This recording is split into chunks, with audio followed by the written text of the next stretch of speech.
missão aqui hoje é defender, justificar, embasar a escolha da segunda recomendação, que é não usar sedação excessiva. Não tenho conflito de interesses e, para começar, eu gostaria de contextualizar que cuidar, manter paciente acordado, fazer teste de ventilação espontânea, acessar e tratar o delírio e promover mobilidade e exercício precoce tornou-se quase um movimento, ou deveria se tornar um movimento para aquelas UTIs e aqueles serviços que ainda não aderiram ao bundles do ABCDE.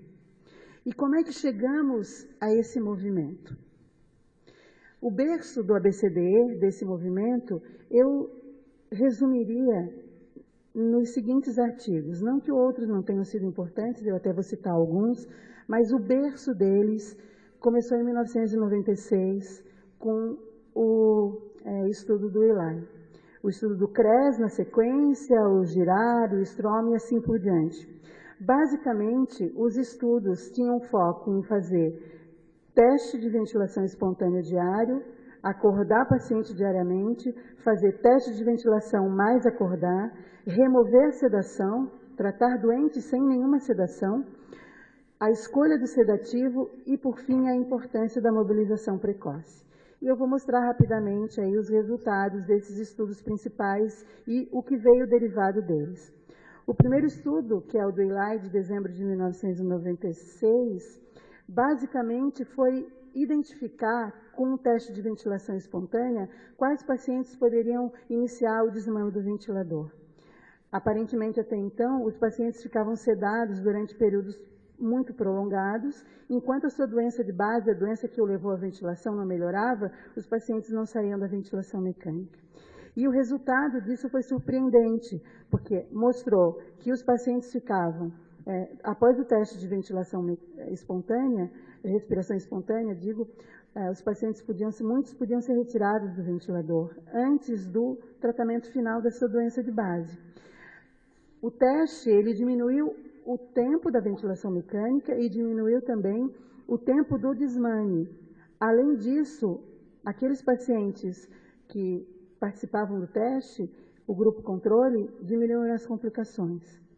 E, por fim, e não menos importante, diminuiu o custo da internação também. O segundo estudo importante, de 2000, foi o estudo do CRES, que foi o primeiro estudo que fez, então, a interrupção diária da sedação. Os doentes acordavam, um protocolo de intervenção, a sedação era suspensa e os pacientes eles eram, então, reacessados se precisavam da mesma quantidade de ventilação ou não, com uma diminuição precoce do uso da sedação. E o resultado foi também importante, porque mostrou que reduziu o tempo de ventilação mecânica no grupo de intervenção em até 2 dias e meio.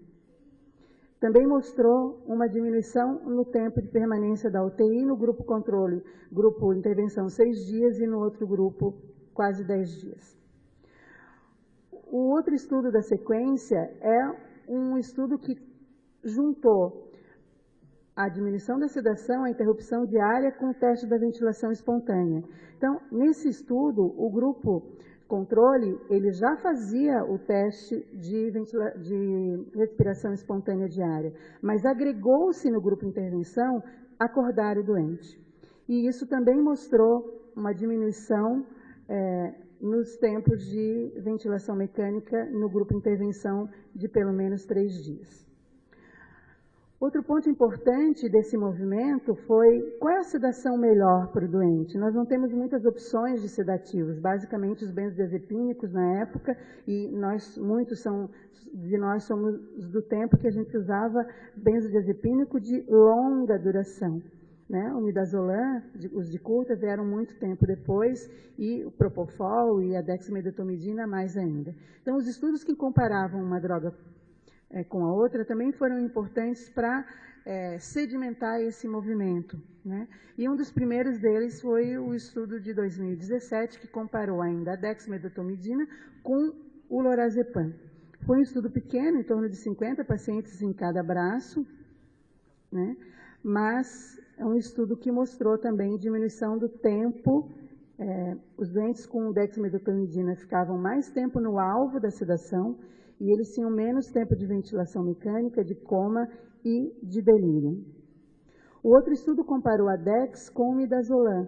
Também é um estudo de 100 e poucos pacientes e que mostrou resultado semelhante. Os pacientes ficaram menos tempo na ventilação mecânica e menos tempo no hospital. E em 2009, veio um estudo que começou a segmentar a importância da mobilização precoce, né, da atividade precoce no doente, mesmo naqueles em ventilação mecânica. Também foi um estudo com poucos pacientes, 50 em cada braço, mas que também mostrou resultado positivo no desfecho da alta. Os pacientes ficavam mais funcionais e era seguro fazer isso, mesmo nos doentes com ventilação mecânica. Por fim, em 2009, veio então o estudo do protocolo de não usar sedação. Mesmo nos doentes em ventilação mecânica, você apenas cuidar da analgesia, né? E isso também mostrou, o estudo também é pequeno, em torno de 50 doentes em cada braço, mas mostrou-se seguro não sedá-los, apenas tratá-los com analgesia, e o tempo de ventilação mecânica também mudou, e o tempo da UTI também. Então, no final, não sedar o doente mostrou que pode ser uma estratégia também adequada. Bom, outros estudos, eles também, antes que desconfigurou um pouquinho, contribuíram para segmentar essa pavimentação, essa estrada até o ABCDE.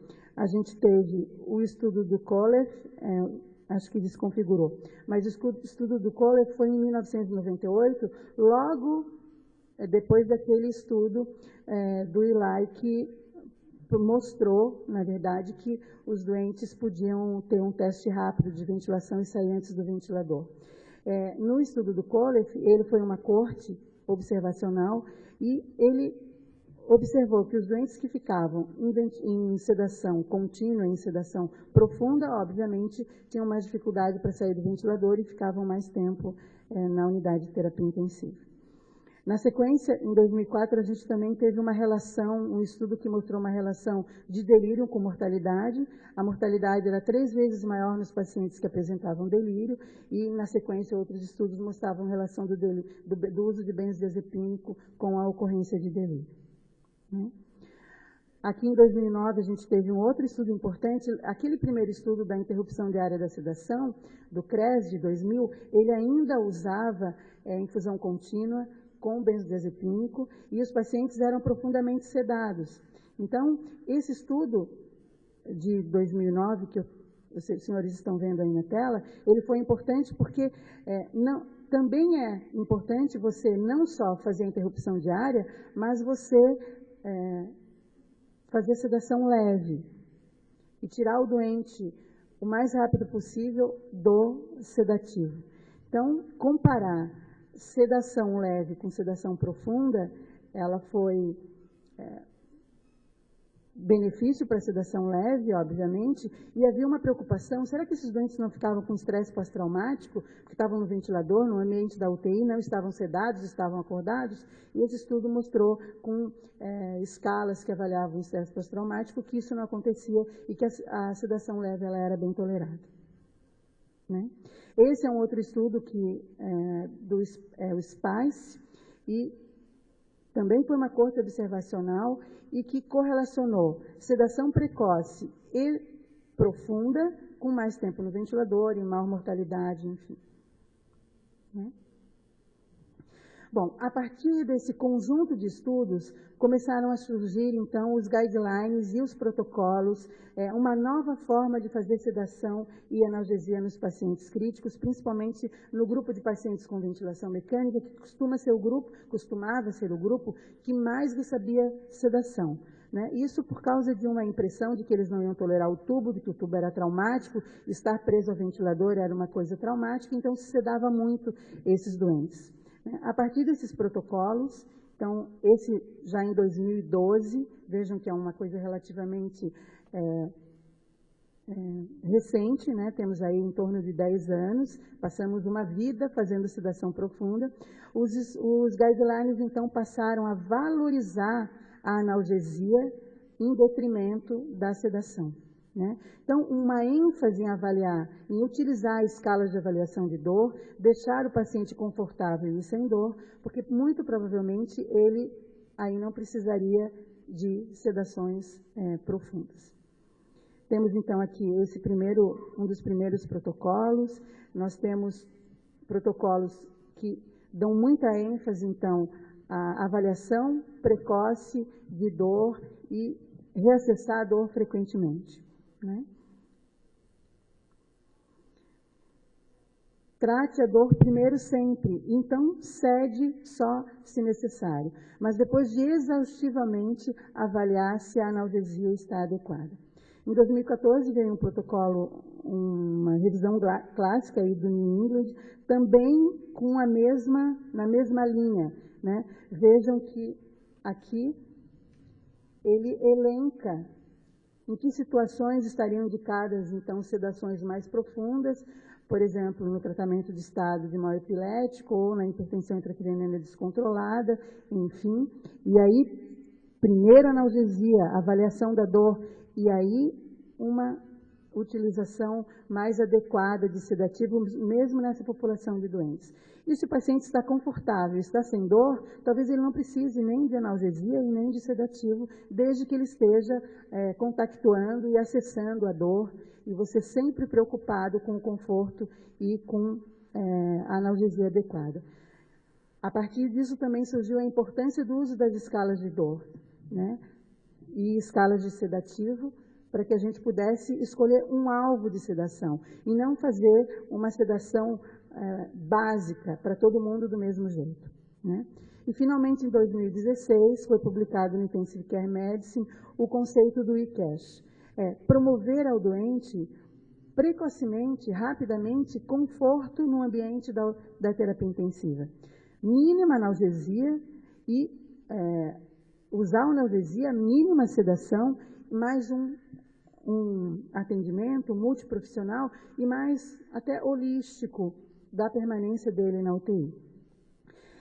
O objetivo, então, basicamente era controlar dor, ansiedade, agitação, se preocupar com o delírio e com a imobilidade, evitar e fazer diagnóstico da presença de dor e da presença de delírio e envolver toda a equipe multi, inclusive participação da família.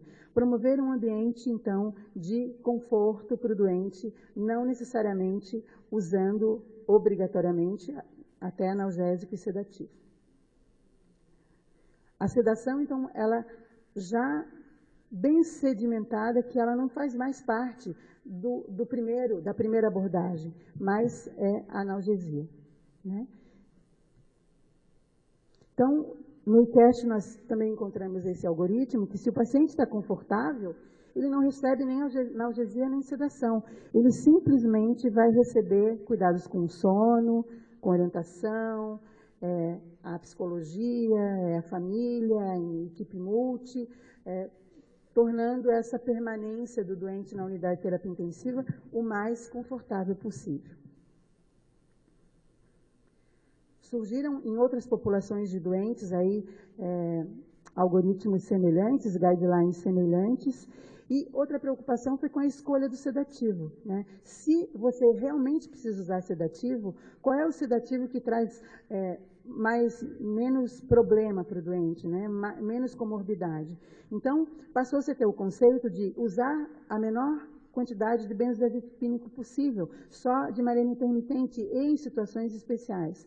Mas, para sedação de primeira linha, medicações não benzodiazepínicas, né?